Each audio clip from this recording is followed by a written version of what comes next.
Нағыз тұлпар дауысын қоңыраудай сыңғырлатып, үзілдіріп, әсерлі қайырып кісінейді. Інінің реті тасқару, ағаның реті басқару. Ағасы келсе ардақтап атын байлағандай, қонағы келсе құрметтеп жайлағандай, тындырымды інісі болса қанат құйрығы сай болып, көңілі жай болып, ағаның алар тынысы болса, інінің міндеті басқару, ағаның реті баспағу емес пе?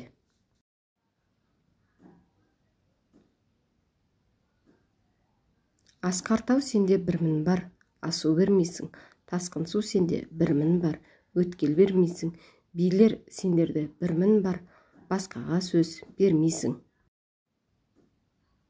Ашу бар жерде ақыл тұрмайды, ашу деген ағын су, алдын ашсаң арқырар, ақыл деген дария, алдын тоссаң тоқырар.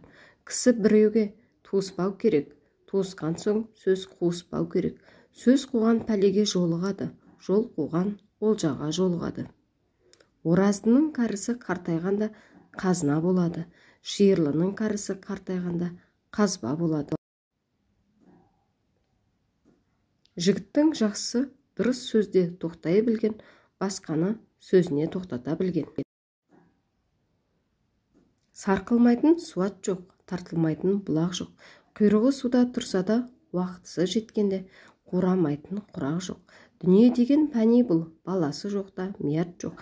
Бәрінен қиын сол екен, артында жанған шырақ жоқ.